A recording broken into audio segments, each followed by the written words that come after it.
Oh, is it recording? Yeah. Hello. It's been a long time. You've got the angel, and then you have the angel that just makes you Yep. think it for The a angel second. and the demon on the shoulders. No demon, just Just the one who's the angel not who's like not really sure if this would work or not. You should try it. not an angel, more of just a fat guy on The your peer other shoulder. pressure. What's going on, everybody? It's the Bourbonist. My wife is here.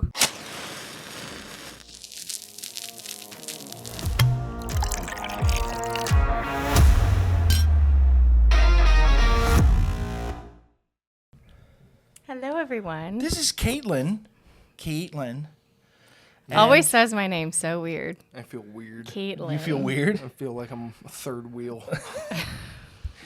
Well, get yourself a girl. We'd have 4 people on here. It's not up to me, is it, Adam? Well, it is, but It's going to be soon. I can feel it. there's a lightning in the air, So Katelyn is one of those few and that's people God's wrath.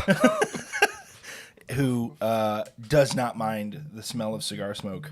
Don't mind it, but I definitely need a shower after. Well, yeah, we all do. But don't. that's But I do have a little fan wafting in my direction so that it kind of... I let that nice Moves little this Elon way. Musk follow me. Oh, my gosh. the Elon. The alien Musk. What are you guys smoking? Oh, the Purple People Eater from Privada. One of my favorite cigars, of all time. It's a great cigar, but the name, like, hey, what you smoking? Purple People Eater? What? Otherwise known as, he couldn't call it the Peter Grimace. Piper picked a peck of The pickled what? peppers. The Grimace. It's named after, it's like after McDonald's Grimace. But he couldn't call it that for, like, marketing purposes. So, like, he released 3... Are you allowed to say that on the Yes. episode right now? Yeah. Okay. So, he released... We're about to find out. He released, here you go, sorry, I'm hogging it. He released 3 separate McDonald's based Always. cigars. One was called the Crook, which was named after Hamburglar.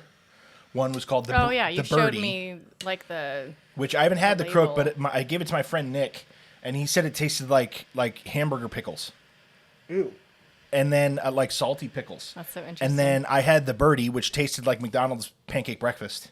And this all tasted good? Yes. Yeah? Yeah. All And then right. this one, I don't even know what Grimace is supposed to taste like. I don't know if I should say that. What? It's very peppery. Oh, shoot. What?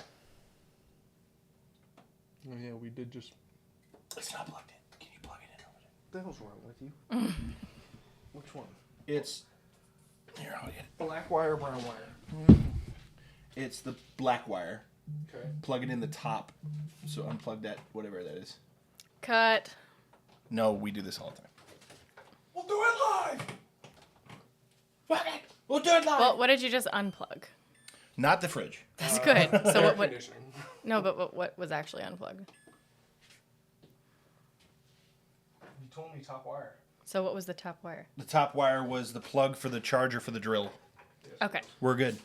It was the freezer. Oh, look. The air quality's great That now. deep freeze has Beef in it. 6 organic chickens from some friends of ours. Yeah. Organic. So Well, what's funny, so we went over to, so they have like a little farm, like a little 15-acre farm.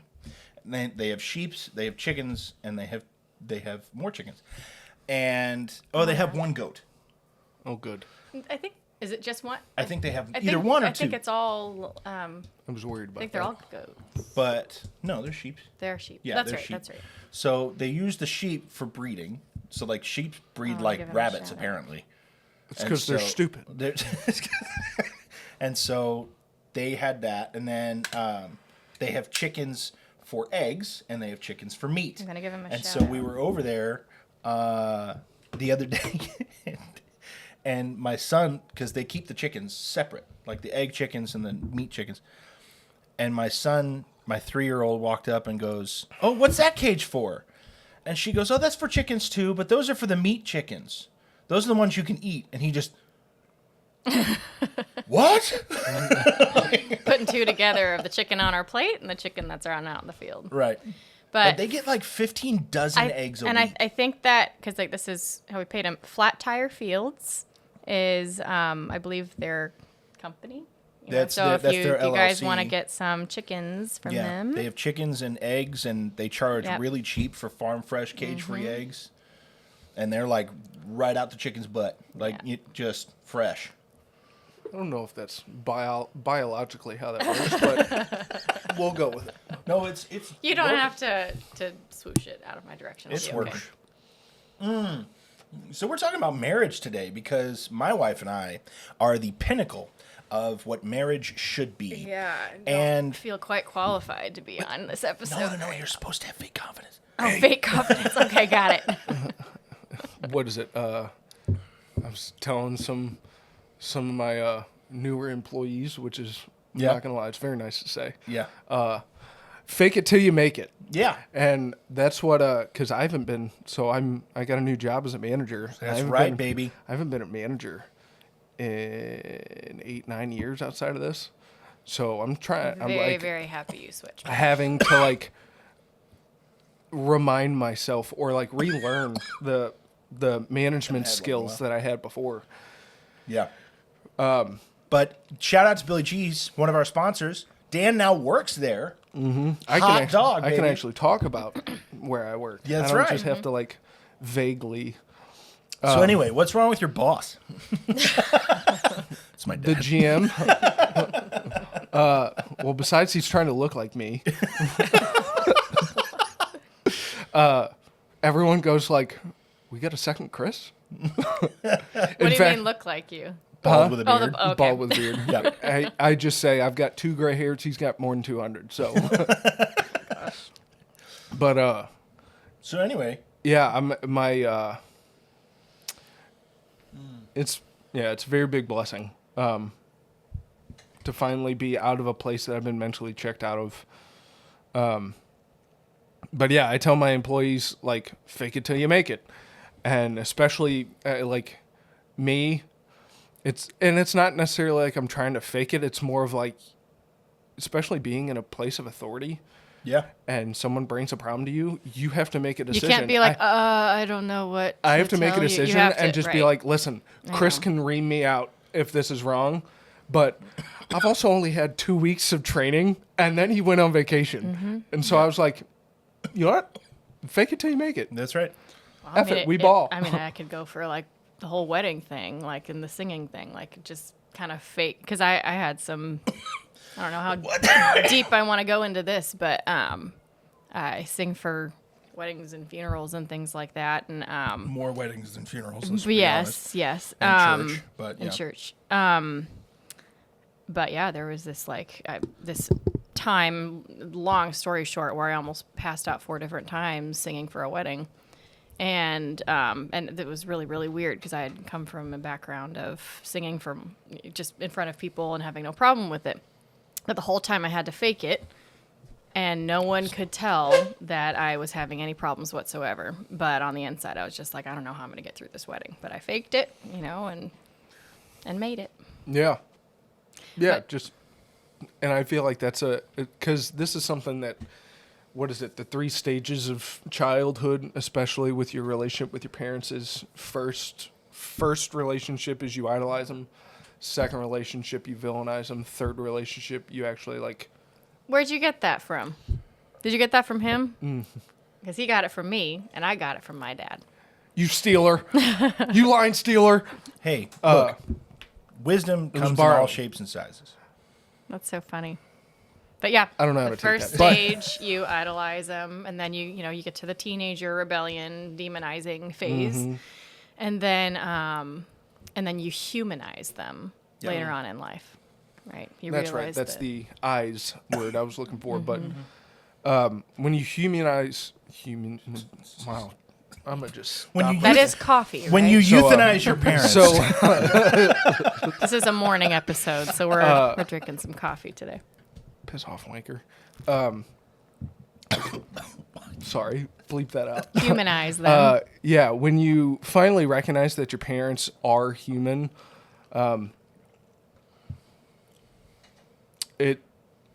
you recognize that your parents are just flying by the seat of their pants Yeah. when it comes to raising you, when it comes to dealing with all of their trauma and stuff, because from what I glean from parenthood, especially of kids that are under the age of like 18, I'll be honest, I'd probably say anywhere under, any kid underneath the age of like 22, 23, when they actually start thinking for themselves and Yeah. not just, oh, this is what my friends do. I mean, you're handling your kids' emotionality and trauma along with your own, so you've got double the baggage now. You're 29, right? Uh, Okay. Just turned 29. I've mentally matured. But I mean, Yeah. to kind of like take that and then, what's the word I'm looking for? Dive into the whole marriage episode that we're in right now. That is a huge part of our marriage, is navigating our kids and trying to figure out how to be a team. And I think especially with, the twins, I don't know, can we say names? Yeah, that's right, yeah. So like Jack and Kate are like, I would say like of kids in the position that they're in, they are the most like mature, responsible, and intelligent kids that I've really like come to experience, get to know. You know, like, I mean, obviously it's more than get to know when I've known them since they were 3, but they there are times when I'm like, I just wish we could skip to the part when you're humanizing, you know, so you can understand, you know, what, me as a stepmother. Why I'm doing the things that I'm doing, exactly. why I'm telling you to have this responsibility, that sort of thing. Right. And, you know, why, you know, maybe it seems like we're a little bit more strict or something like that. And, you know, like, you understand that it's coming from a place of love, you know, and just all of that. So, yeah, the humanizing, I'm looking forward to that stage for sure. Yeah. But at the same time, like, Well, and I'll speak to that too, because like, so the twins, we're a blended family. And so I have 5 children. She has 3, biological. right. And the growth that we've had to come through, and we're still growing in, of navigating, and me just navigating them as their father. And on the other, like, how difficult it is when someone on the other side has absolute opposite of values that we have. Yeah. And like, we're a Catholic Like, we're trying to household. be respectful of what everybody believes, what, you know, Well, but at right. the same time, But it's like, and we've had discussions with them, which I think, to speak to what you were saying about like the maturity part of it, it gets easier as a parent, because there's a lot of parents who like shelter their kids from things. And I was kind of like that. My parents kind of sheltered me a little bit, and they didn't really tell me what's going on, and they weren't honest with me about certain things. And so when, not that they did a bad job, I'm just saying, like, No. like, there are certain aspects of my life where I wish I had known, well, I'll just be honest, I wish I knew about taxes.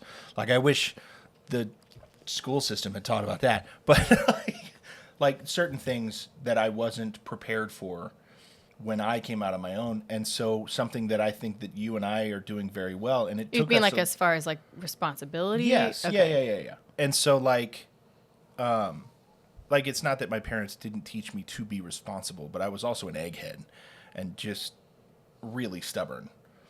And so, but my kids are that way too. But because I grew up that way, because I grew up with me, I now know that, okay, and this was something that you had to not, like, teach me out of, if this makes sense. Like, because I was kind of a lazy parent. Like, I was kind of a lazy parent. I just kind of like, oh, they're fine. They're fine. They're fine. Oh, we can clean their room. They're fine. Or, like, whatever it would be. But the responsibility aspect of it, and then going back to what I was saying before, like, it was a growth between the two of us to understand that they're mature enough to know certain things, and they're mature enough to, as far as let's just take like the faith angle, they're mature enough to be like, okay, your mom doesn't believe, but what do you think? Well, they've chosen to believe. Oh yeah, I mean, and that's where I'm saying like the whole aspect of like they are very intelligent kids for the 11 For now. 11, Yeah. And it really, really, really just like moves me to tears every time I think about how much like Kate in particular has really, really grown in her relationship with God. Yeah. You know, and the fact that she told me that her most played on her Spotify or whatever was between, of course, Taylor Swift. Yeah. But like I think even the first above Taylor Swift, I'm pretty sure it was. It was either first or second, but I'm pretty sure it was first, was Elevation Worship. Yeah. And I mean, so like as much as we feel like we're failing as parents sometimes, you know, I go back to this like core memory I've got, and I don't know if you can see this on the camera, but got my screenshot there of me and Kate worshiping at that Elevation concert. And just like it's good to know you're doing something right sometimes. Yeah. You know, and it's good to know that they really do like learn by example almost more than anything else. Yeah. Well, and to kind of backtrack to, you know, how you were saying you can't really wait until they start humanizing you as parents. Yeah. Something we struggle with as humans, and this is something I struggle with really bad, especially the last 2 years. I was like, God, I cannot wait until you put me in a new position, a new job. Because, again, for the last 2 years, whenever I'd pray about getting a new job, I felt like it was kind of coming, but I also felt like, wait. Yeah. And that was something everyone was like, well, Dan, start looking. I was like, I'm getting wait. Like, be patient. Mm-hmm. It was literally like I didn't need to do anything. Yeah. But looking back, I recognize that even though I was wishing something new, I was wishing the future to happen sooner, it was kind of like in those 2 years, God was asking me to live in the moment now and recognize the beauty in the moment now. Oof, does that dive into what we're going through Yeah. right now in our marriage? That's, I mean, one of my favorite things was someone I don't think is Christian. I don't know. I don't even know the name of the actor, but he was on a podcast, and he's a pretty famous actor. But the podcaster was like, "Hey, is there anything you want to leave with our audience before the episode ends?" Mm-hmm. And he goes, "Man, any parent that has a kid under the age of, let's say, 9 or 10, like, you go around and literally your job is just to pick up after them. Yeah. Your job is to clean up after them." But he's like, man, I hear all these parents saying, I can't wait until they're more adult. They can pick up for themselves. They can do all this stuff. And he's like, all my kids are now adults. And he goes, I look back and wish I had those times again. Yeah. I look back and wish that I was cleaning my front screen door window off from their fingerprints and from their nose prints and cleaning up the walls from the crayons. And that's been really, really like just been like a message on repeat. And I just repeat this past, I don't know, 3, 4, I mean, like really just like since they've been born.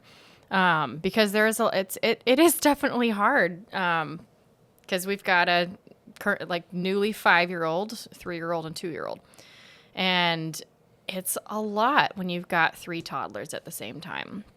And so there are times when the house is a mess. Gideon won't stop asking questions. Benjamin can't handle the fact that Gideon went up the stairs first, you know, and he needed to be first in line. No, I win. We told Emmeline, no, you can't have a strawberry shortcake right now. And she's having a meltdown on the floor, whatever, you know, and it's just complete and total chaos. And I'm like, oh my gosh, I just can't wait till you get to the age when, you know, Gideon, you don't have to ask me the same question 17 times. You just can hear it once and be done, right? Yeah. But then yet we find ourselves in bed scrolling through videos of them after they go to sleep, you know, because it is, I mean, like as much as there are difficult moments, it's a beautiful time. Yeah. And like as much as I appreciate Jack and Kate's age and being able to like help out around the house or you know, they can ask a question once and then we're done. You know, like there are perks to every single age. I also 100% know that I would miss all of the things that we're going through right now, all of the beautiful moments that we capture on video, you know, Yeah. and just so we need to just and it's a test to marriage as well, because it's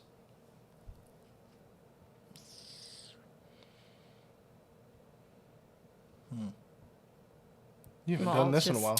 I haven't done this. You haven't cried on the Oh episode. no! I'm not crying. Yeah, you are. No, I'm not. Wimp. It tests your marriage. Shut up. It tests. Idiot. Stupid idiot.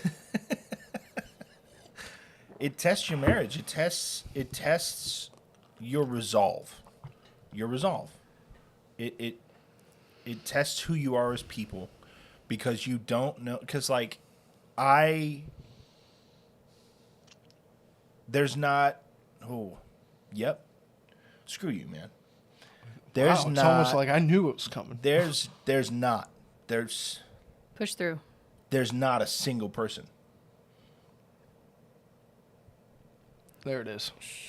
Ooh. There's not a single person that could ever deal with me the way that she does. And to put up with 6 children, it's really difficult. And one of them's 340 pounds. Like, it's It's a big child. a large child. I haven't exactly made it easy on you either. No, but no, you haven't. And way to take a moment and ruin it.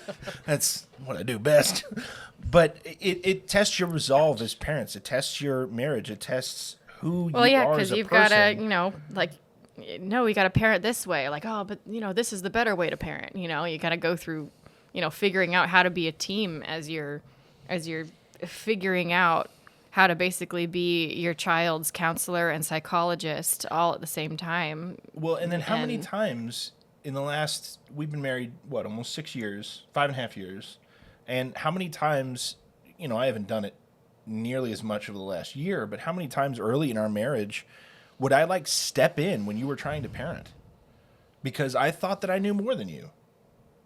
Because and I had kids before, and so my thought Yeah. process, I guess, was just ingrained in me of like, no, step back, let me take care of things. Mm-hmm. And how many times did that test or resolve, like within us, within our marriage, within Yeah. like our okayness with each other? Well, and this kind of speaks for also like blended families, because that was also kind of a little bit of a rough thing in the beginning with Jack and Kate, because it's also, where do I as a stepmom fit in? You know, I want to have respect for their mom. Like, she's always going to be, like, I encourage them to make sure that they always know she is mom. You know, I am your parent, but I make that very clear to them. But also in the day-to-day, in the, okay, it's time to clean your room, and the, you know, just the everyday lives, living with them, where is my role? Yeah. And when it comes to discipline, you know, if there's some sort of high stress situation and I get involved, sometimes we are We'll aim it at each other. Right. And there's like a sense of protection that you have because they are biologically yours. Right. And it's not something that I like. This is You not don't like do an it open intentionally, choice. right? It's not. It's kind of a subconscious thing, but it's something that I've had to be like, you know, hey, why did you do that? Yeah. Why did you need to say that when I've heard you say the same thing to her when I'm in the other room? Right. You know. So it's there's a lot of trust. It's a lot of okay. I hear something's going on right now. It doesn't seem like I need to step in. Like the only time I'll step in is if, and I very rarely step in with the twins anymore, but like with the little ones in particular, like if you're disciplining and you're dealing with it, yeah, I'm not going to you step in. haven't been getting involved. And yeah. the same goes with me. And there are times where I'll take it too far, or I'll get too loud, or too now. And this is something that I've had to struggle with my entire life, but I'm scarier by default because of my size, Yeah. because of how big, and I've always been big, and so like Hercules. there's like there's always been this, like I have to tamp things down Yeah. even more, but where was I going with that? Like just like, stepping in. and, yeah, just not knowing your own size, you know. Well, and this is yeah. something that I've learned, and I apologize for cutting you off. No, go. Something I've learned both through listening to an exorcist as well as just watching all the families that I've been given the blessing to watch, because this is something that I personally feel like is a gift that a lot of us can have, but I feel like God has given me an extra grace in being able to learn from other people. Yeah. Watching and learning. Watching and thinking through, okay, I don't like that. I don't like that result. Mm-hmm.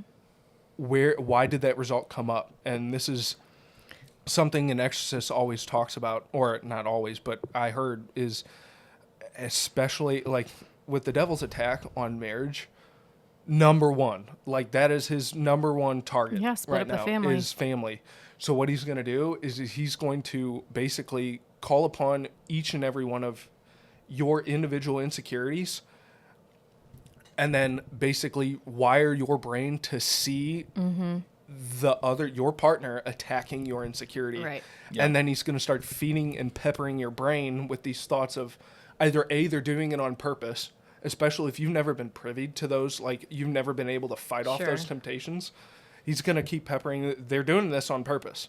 They are hitting your button, your hot button on purpose because they X, Y, or Z. Or it's going to subconsciously trigger something in you, something they say, something they do, in which your insecurity is going to be basically inflamed. Oh, yeah. And then you're going to be on the defensive. And then it's you versus your partner. Yep. Whereas, and this is something that It's always the I've had to- tiniest things, and it's only because of the fact that those insecurities are flared up that the little thing that was nothing became something so big. and this is in no way, shape, or form a knock on my parents. My parents are human just like everyone else. But that is one of the biggest things I've learned is watching my parents and seeing how quickly insecurities can make things way worse Yeah. than they were, making you see something in the situation that wasn't even a forethought on the other person's mind. Yeah. And they may not even have known because you've never communicated an insecurity with them. So they've never been like, hey, I need to kind of watch out the way I talk about certain things or the way I go about certain things. And that's the biggest way of like basically taking ammunition from the enemy away is communicating about it. And if your partner actually does love you, they're going to go, okay, this is a hot button trigger. Yeah. So if this does need to be talked about, I'm going to ask God for the help to be able to talk in the right way so that way it doesn't invoke their insecurities, but instead we can actually communicate it so we can take this ammunition away from the Yeah. enemy. Yeah. No, the invocation of the Holy Spirit is something that has to be used daily. And that is Hourly. There is not a single time where it shouldn't be asked of.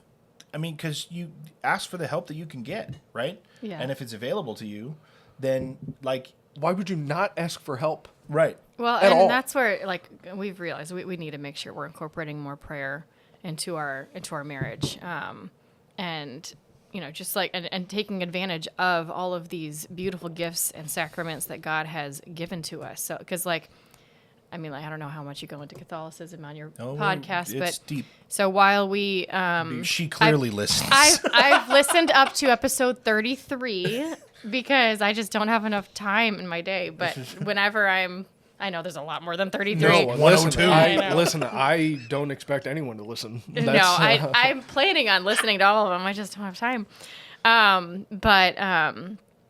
But obviously God is he's here right now, right? But he has also gifted us with the sacrament of adoration.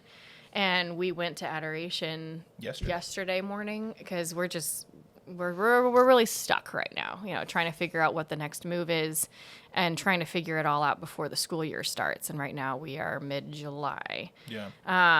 So, and it's just like, that was one of the first times we had been to adoration together. Long time. In like 6 months, I think, Something like that. Because you did it daily. I did. It was like during Lent that I was doing it daily. And then I started substitute teaching more. That took on the full-time substitute teaching gig. But like that all just brought me back to like, sometimes God puts you through the mud in order to get to a place where you have to grasp onto his hand so he can pull you out. Which is where he wants you to begin with. He wants you always having a grasp on his hand. And sometimes, like, because when in the good times, unfortunately, that's when we're like, oh, we're good. We don't need God's help, and subconsciously, you don't go to him. Yeah, like to play on that analogy even more. Like he lets you get into the mud and get stuck in the mud, and then you can even climb out of the mud a little bit. But he's the one holding the hose, waiting to hose you off. Mm-hmm. Yep. Like he's always sitting there, just like the water's right here, dude. Like I don't know. And this actually ties into what I've been dealing with because last year, I think I talked about this on the last episode. Last year, I was not practicing. Yeah. At all. I went to confession 4 times the entire year. Didn't go to mass. Maybe at the start of the year, but not really. Wasn't praying. Wasn't like I cared, especially when I would start to have thoughts of like damnation and hell. Yeah. I'd be like, well, I do believe in God and he is my God. Yeah, but then yeah. it was kind of like, it was just me squeaking a fart out my mouth, basically. That was the effect of my words. But since about March of this year, I mean, God had to kind of slap me awake and be like, Dan, hey, you're not being a man of your word. Because either I am God and I am your God and I am your father, or I'm not. Like, there's no middle ground. You can't just live the life that you want and then say that I'm also your father, your loving father, when you know that I don't want you to do these things. Right. And since that slap awake, there's been a lot of thoughts of there's been a lot of intrusive thoughts. Like really forbidden thoughts that just pop into my head. And so there's been like I would say a deeper understanding of how powerful, like Mass is the most powerful prayer you can do. Yep. There was a saint who said you would day. die of joy if you found out how deep it really was. And it's offered every day as a Catholic. As long as you're in the state of grace and you can receive, like you are missing out on, like, alone the amount of protection that he offers. And that is what I've really come to recognize is I didn't go to Mass yesterday. And it was like the moment that I recognized, oh, I missed Mass today. I'm in a state of grace, but I was like, the temptations are a lot quicker to happen. They've been happening more often. I've been constantly just basically the prayer that I can only even think of to basically be like, God help me, is the Jesus prayer. I will say, like, during my year of mission work, I took a year off between high school and college, and during that year I lived with some consecrated women, and we had daily Mass every single day. We did spiritual reading, mission work, and that was a year of my life that I probably felt closest to God. And I will say the person, I go through kind of a lot of guilt because just like, I guess I'm just a crappy Catholic now because I'm not the same person I was back then when I was doing all of these things. There is truth to the fact that there isn't enough time in the day with 5 kids, 3 of them toddlers, to be able to have that same lifestyle. But I definitely go back and I remember my relationship with God was a lot stronger. But one of the biggest things that I also have to remind myself is I need to stop focusing on going back, because you're never going to go back. Even like You're even going to if it's grow. great. You're going to have more responsibilities. You're going to grow in life. Right. Yeah. Now, granted, I could go ahead and, remember like those same, like the ways that I learned how to pray, and there are certain things, but my relationship with God is different now than it was when I was 18 years old. Well, but to really quick, Yeah. to speak on the prayer part, like as you grow in your faith, the way you pray will change. Yes. Well, the way you pray, the way that, I'm not gonna have the same relationship. I'm trying to word this. It's like you always have that relationship with Christ, but I don't need to think that I need to do the exact same things, be the exact Correct. same way I was in order to have a relationship with God.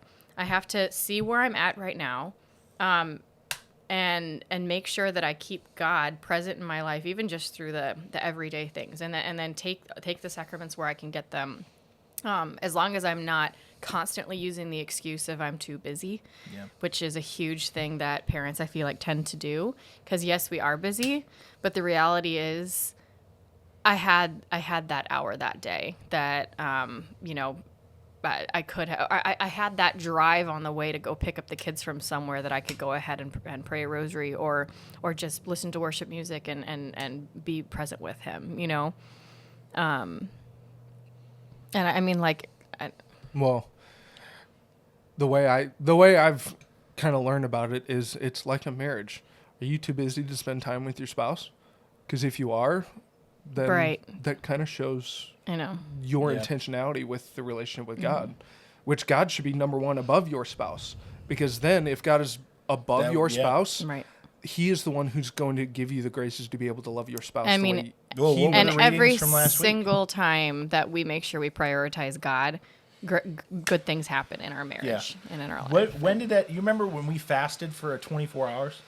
Yeah. You remember that day? And then I forget what the prayer was, or we were really struggling with something, and we together fasted for 24 hours and prayed, and it was before Hope's wedding. Yeah, and just the amount of peace, and because there's a moment in the Gospels where the disciples bring a guy to Jesus who's tormented by demons, and they're demoniac.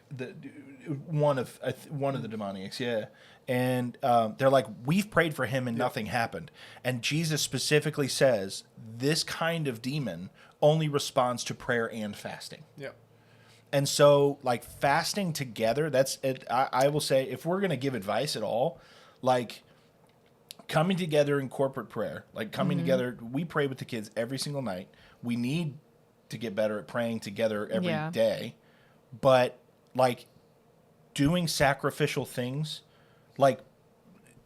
the amount of power and grace that comes with denying yourself together in order to gain the relationship with him is astronomical. Well, you guys are a married couple, which means you're one body. So when you guys both fast together as one body... Yeah. Yeah, he didn't like it. Well, and that's... I mean... When I first, not God. Yes, I hope that was obvious. When your dad left for vacation, I was on my own. Yeah. The first, again, I think I subconsciously, I had respect for the clubhouse manager at the country club. Yeah. Because I knew coming into a new place where everyone already has a relationship with each other. Yep. Especially the country club, we were a pretty tight-knit family already. And then he comes into a place of authority not knowing anyone. That's rough. And I knew that I thought I did, until I came to this place. Everyone's got a relationship with each other. They know each other. And I'm coming into a place directly into a spot of authority. That's hard, especially since the only authority I have is what they allow me to have over them. Yeah. Which is why I've spent I've only been there 4 weeks tomorrow.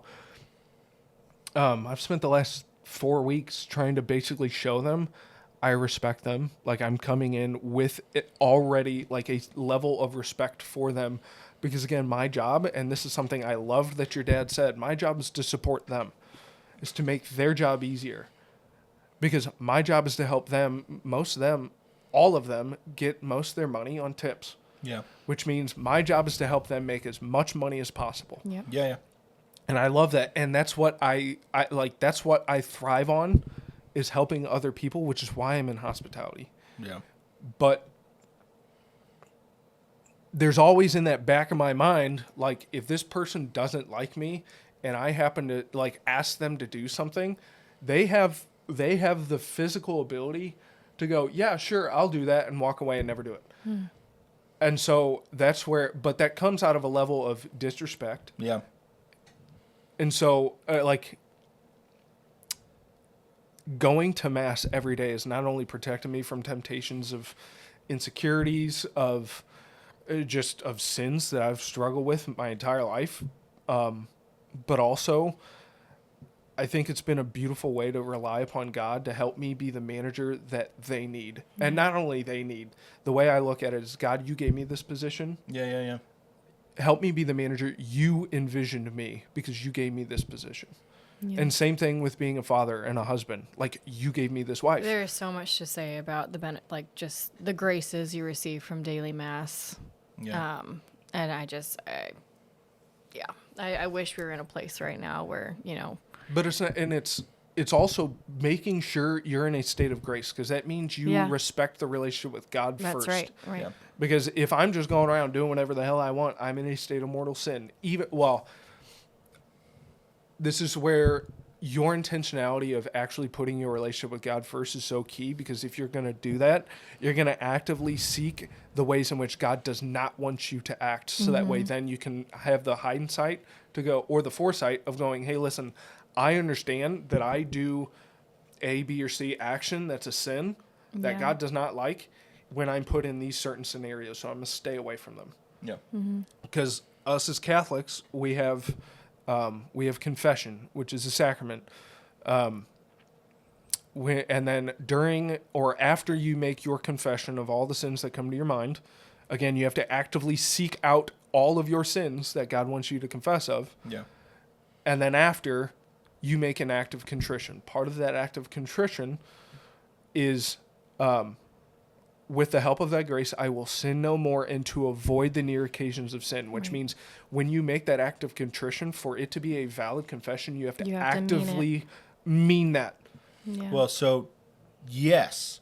And to all of our Protestant brothers and sisters out there, because I have friends that argue day and night that confession is not necessary, because the Bible says, confess your sins to one another. Yes. But it's more that the priesthood has been passed down from the disciples. And Jesus told the disciples specifically, or the apostles specifically, whoever sins you forgive, they are forgiven. And that's where the basis of confession comes from. But then, well, they were his first priests. right. And so, but it turns into, so repentance is what is required. And repentance means to change the way that you think about something. So it's the Greek word metanoia, which means literally translated to change the way that you think.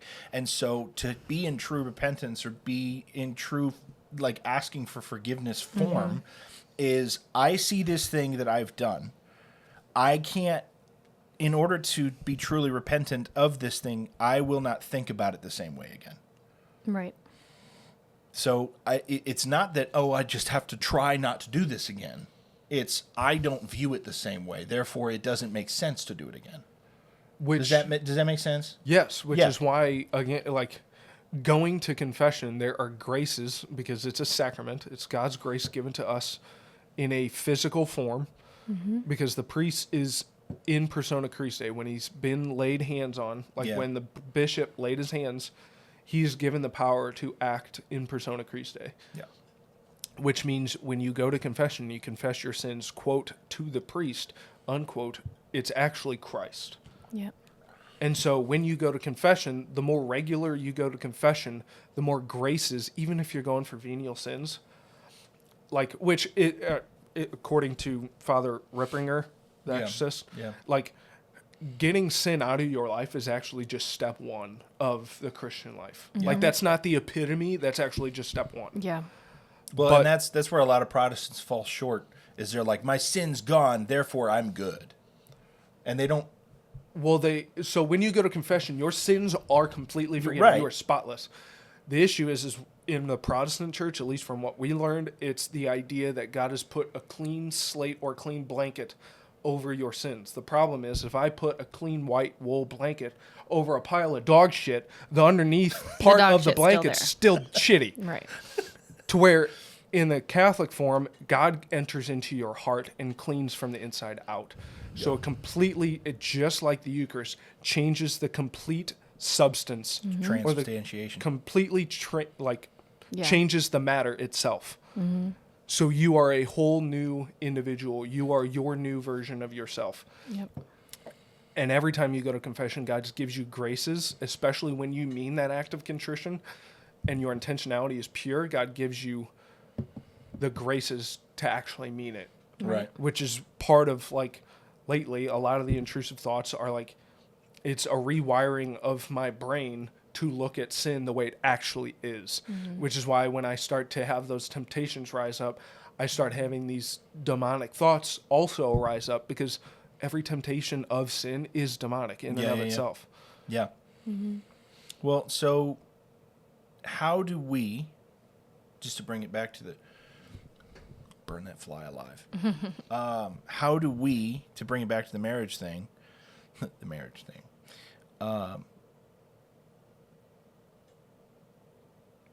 handle one another? God. So what I mean is,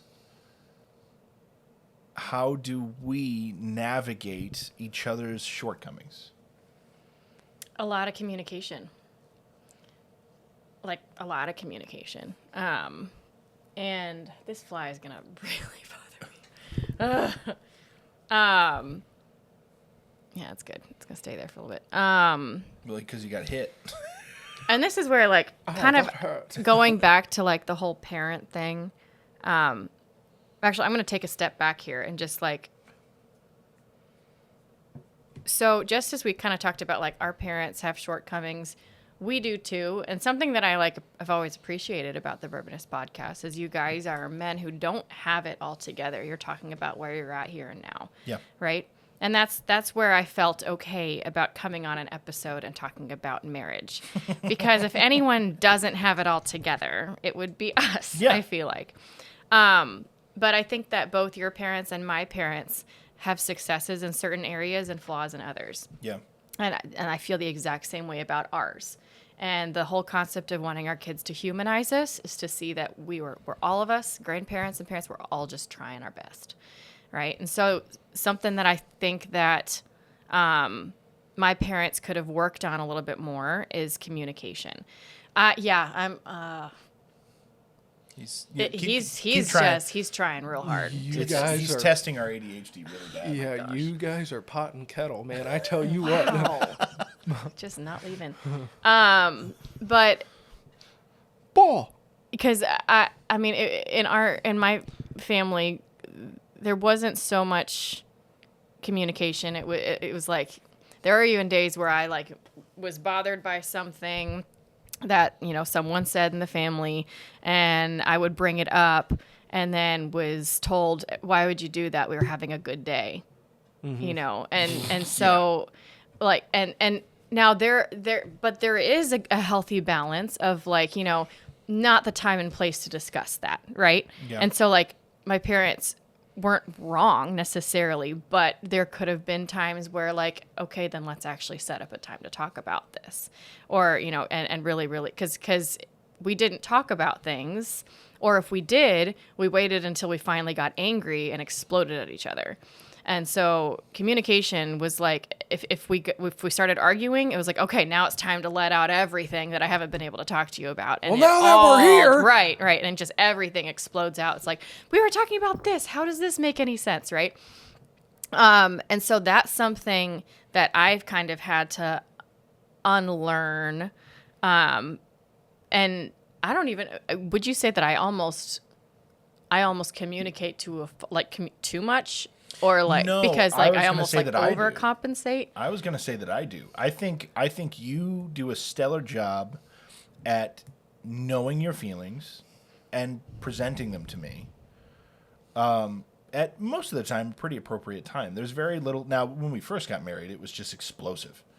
It was just all my insecurities, all your insecurities, and they just fought each other. Yeah. Which is why they say the first three, well, by about the second or third year, it's usually the hardest. Yeah, because you're just Honeymoon phase is over. and you're just thrust into life, and you're thrust into living with one another, and you're just trying to. Maybe a different It's just word. a lot of thrusting, and I was gonna say maybe so.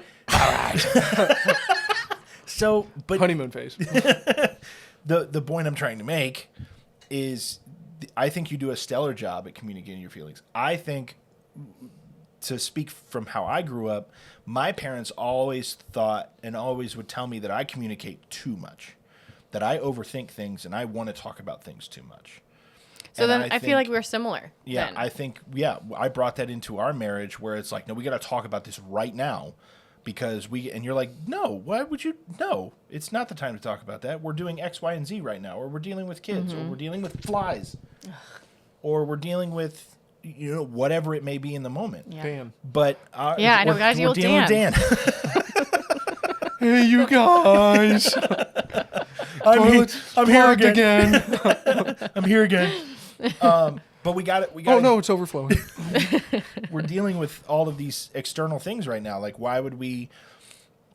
Or like, I think a downfall of mine has been. I thought we discussed this already. Why am I bringing it up again? Right? Like, I thought we came to a conclusion, or I thought, like, I feel like I do that more than I should. Because I'll want to communicate, and then I'll overthink the communication, and I'll be like, whoa, but it didn't turn out the way I wanted it to, so let's keep talking about it. Basically, what I'm trying to say is I like to be right, and I'm not allowed to be. And no. It's not true. But I mean, I think this all circles back to like, okay, maybe something was forgotten in communication. Okay, well, let's say it. Let's make sure that we make that clear. Yeah. And not just assume things. And I think that can get people in a lot of trouble. And I know it has gotten us in trouble.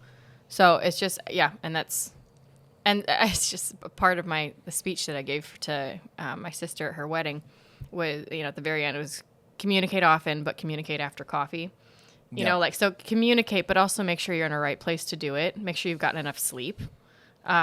Because because we both have had counseling, and one of the biggest things my counselor has told me is if I haven't gotten enough sleep, take a step back, because I'm not really in a good place to say anything. Right. So, Or don't use it right when the other person wakes up, even if they have gotten enough sleep. Right. Don't just, hey, you're up. What the hell? I know, exactly.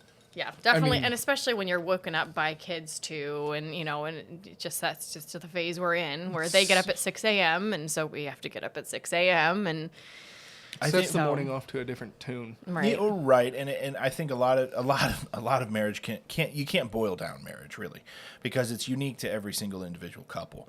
But I think one thing that's very clear is you have to navigate communication. You have And what to, that looks like for you, and it might be different for you than it is for us, and you just have to make sure that whatever way it is that works for you, And sometimes happens. I think this is a big struggle for me. Is like, just because I communicate, yay, I'm doing a good job, and I pat myself on the back for communicating this thing. you have to make a resolve. Not only do you have to make a resolve, but you have to understand that the other person may not be See okay it. with what you communicate. Yeah. Like, there may not be compromise is going to be right. something too. Compromise is a huge thing, because there are multiple times where I've brought things to you and I expected a certain outcome, because I was like, I feel right in this situation. I feel justified in my feelings, and Which is, you don't need to air quote that. That's true. You can't, your but feelings are sometimes- feelings. But sometimes your feelings are direct results of you not taking care of your insecurities. Sometimes Well, a the lot of feelings times, that you yes. have are outbursts of your insecurities that is rather true. than Yeah. rather Well- than actually, because you got to communicate with yourself too. Like, Yeah. you know what I mean? You can't Well, just wah. That's where communication can't happen when either person, one or both, are in a state of emotional volatility. Yes. Yeah. Like, you have to make sure you're in a good, like, I would say centered and peaceful place before you're able to communicate, because then you've thought it through. Then and that's where, again, your communications, at least from the way that I've seen other couples go about it, like, if something pisses you off and you're seeing, maybe not red, but you're getting close, like, you're angry, you're frustrated, that might not be the best time, but don't sleep on it, because then it's just all you're doing is patting it down. Well, and you're waiting to, and that's something we had counseling about. It's just like, okay, if we're at that point, pick a number. What's the number you're at? And if we're at a certain number, we have to respect, okay, we're not in a place to talk right now.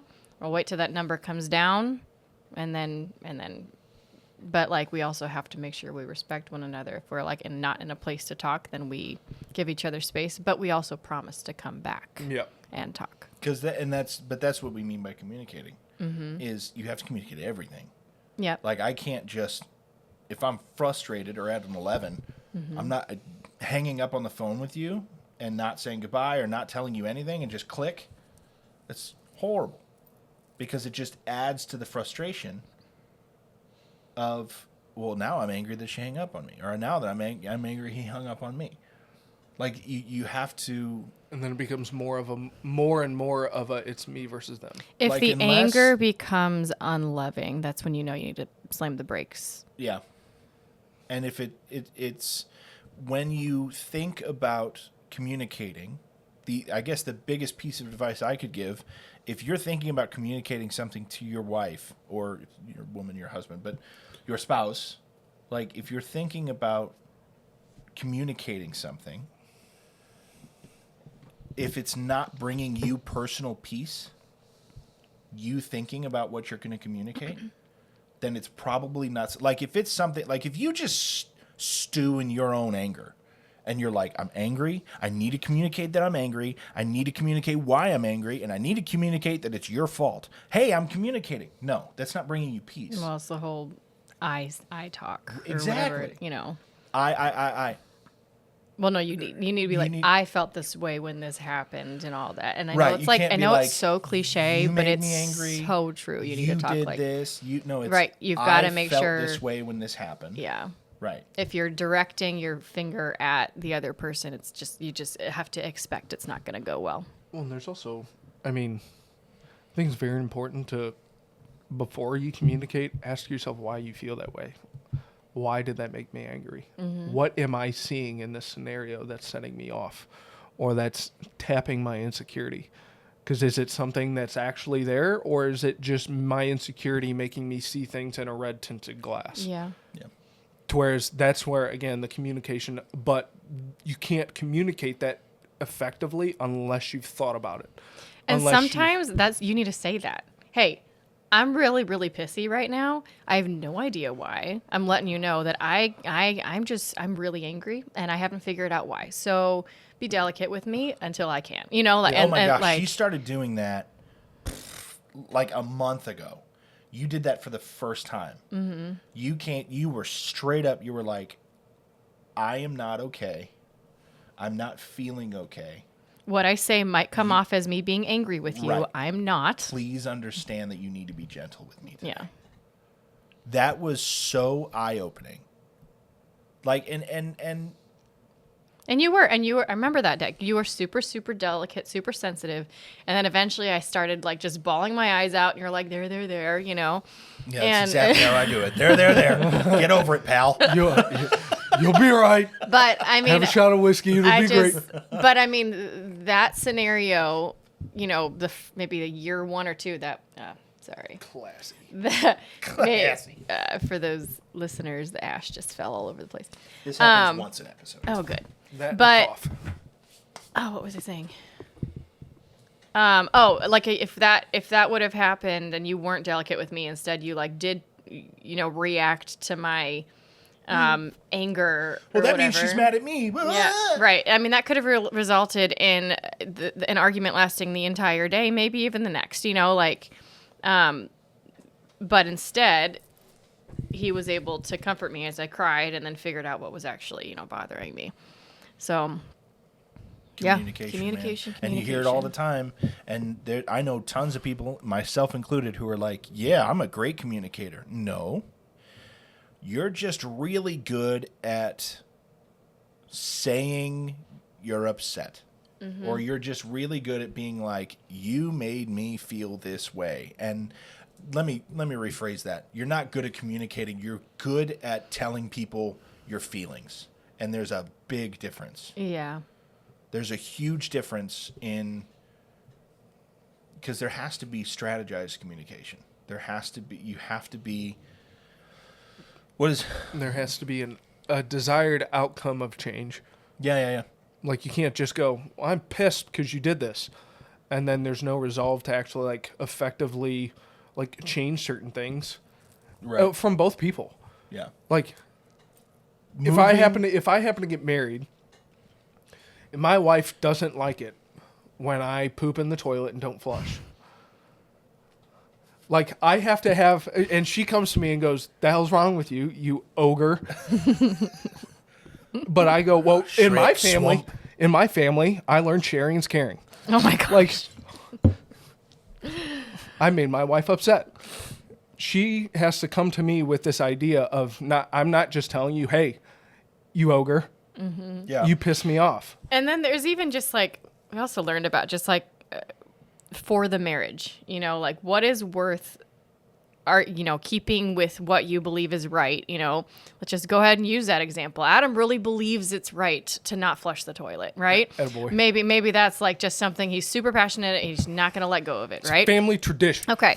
But maybe like it just means so much to me that he flushes the toilet that for the marriage, he's going to put aside, his, I mean, this doesn't work for every single scenario, but this would be an example of like, okay, for the marriage, I'm going to go ahead and do this because it's not any skin off my back. I'm going to, this is how I always did it. Well, how you always did it bothers your spouse. Right. And therefore, the compromise is, is it going to hurt you? I mean, this could be loading the dishwasher a certain way. This could be. We never had that fight. No, we didn't. But like, I know that is a fight amongst right. a lot of couples. But yeah, there's just. But there's a lot no of skin times off where your we back, both but had to shit. think, okay, for the marriage, that phrase, for the marriage. What can This we is give what I this will up change. Yeah. for the marriage, right? So And that should always be your Number one claim goal to is fame when you're married is for the marriage. Mm-hmm. for us both, because this is the last thing I'll say. No, you're fine. But the whole idea of like happy wife, happy life. And I understand your wife's sitting right across from me. Yeah. She's not my wife. So I can say what I want. Yeah. I'm leaving right after this. so you can just deal with whatever I'm about to say. It's how I deal with my nephews. I sugar them up. I throw balls at them. I get them all riled up and go, see you, Tim. Good luck. But it has to be, the whole intentionality has to be for us as a team, because it's kind of like coming into an argument to where you're thinking, and this is both the wife and the husband's perspective. If you go into an argument trying to win, you're going to lose. Even if you win the argument, you lose in the relationship. Right. Yep. It has to this. Are you willing to put aside your pride in order to work toward the marriage? Because a successful marriage is ultimately, and this is, I heard a Orthodox priest actually talk about this. Mm-hmm. The beauty of marriage is that the husband's job is to present the wife at the day of judgment as pure as spotless, Whole. in front of God, and saying, God, you gave me this gift. Look at what I did with the talents that you gave me. Yep. Look at what I did with the gift. And I could say that for wives as well. Well, I will say there is a very he's right. spiritual, and I would say like God-giving divine you're wrong, calling but, to the right. man more so than, because It's okay for me to be wrong sometimes. I mean, because the woman was made to be the helper. Yeah. Yep. And so the woman's to help the man provide, to whereas the man is supposed to provide for the kids and the wife. Right. When you And get so- to heaven and God asks you, what did you do with what I gave you? He's going to look at your wife and be like, did she become everything that she was supposed to be because I gave her to you? It's the whole 'Cause- concept of head of the household, spiritual head of the household. Right. This is why I struggle with people who go, oh, look at the wife I went and found. You've had the wrong intentionality to begin with. You had the wrong Look way what of I looking. bagged. Yeah. Yeah. It's like, okay, well, no. Now, Well, but fucking hot. but what I mean by Man, that that was a gift. That's What a I- leap. what I mean by that is there's so many, and I think this is a big reason why divorce rate's so high. Not only is the devil attacking it, but the devil gets into your mind to get you to think about the way to approach marriage before you're married. To whereas you're going out and you're hunting as a guy, you're out hunting to try to find a good-looking woman, but instead, it's a gift that is given to you by God. Think about it, Adam and Eve. Adam was doing the job that God called him to do. That was his focus. Then God said it is time. That's And the he way had- that's the way God designed it from the very beginning. Right. And it wasn't like God was like, shift your focus to her. It was, you still have all of this other responsibility. Yeah. I'm giving you her too. And he did so by putting Adam asleep. Expand on that. Yeah, what does that mean? Like God- symbolize or God put Adam asleep. Like, God put Adam asleep, gave him melatonin, like straight up take a nap, and then took his rib and then created woman, Yeah. the helper, the partner, and then gave it to Adam. But what is the importance of the fact that he fell asleep, that he went to sleep? The way that I've thought about it, and again, this is a dumbass 29-year-old's opinion, Stop. but opinions are like assholes. Everyone's got one. They all stink. The way I've thought about it is, if you are actively seeking God in a relationship, in a right relationship with God, and I mean a right relationship with God, like you can walk butt naked with God. Yeah. Because that's what Adam was doing. That's correct. It was hanging brain with God. That might have been the wrong way of presenting it. But then, as Adam was so solely focused on God's divine order of him, God put him to sleep. I think what that means is that you literally stop focusing on all the things of the world except doing God's calling, and then it'll come to you by the means of God will wake you up. God will show you, God will give you the wisdom, the knowledge that you need in order to make the active, but that's only if you're seeking God first. Right. Because Wow. it's just like Christ said, seek first the kingdom of God and all these things will be given to you. Just beforehand, he was talking about how the grass, like God feeds the grass, and yet, because he was talking to people who were so worried about what am I going to wear, what am I going to eat, where am I going to get all these things that are from the earth? And Christ is like, just focus on God. Adam did it. Yeah. Adam was so focused on God. And what God entrusted him with. And then God took care of him. Yeah. God put him asleep so that way, like, another way I think about it is God put Adam asleep so that way he didn't make a bad decision. He protected him from making a bad decision. Now, so I think a lot of biblical scholars, now that I think about it, would go, well, but Adam was sinless. Yeah, that's true. So how could he make a bad decision? No, but then I think, also, I like, think your first analogy was perfect. It's like he put you to sleep because it was a transition time.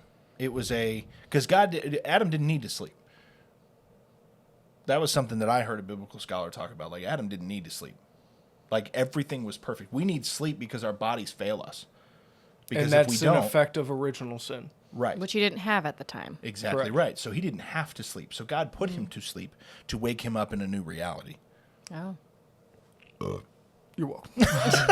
On that note, Yeah, we've hit time. Guys, thank you so much for joining. Thank you for doing this. I was happy to. It was fun. We'll probably do it again. I'm out. All right. We'll see y'all next time. We are the Bourbonists. Or not. Bye. Can I say it? What? Join us, or what is it? The table? Join us at the table. Okay. No. What is it? How's it go? Let's sit down and have a meal. No, it's It's join us at the table. join us at the table. Yeah. This is Katelyn. Adam. bye.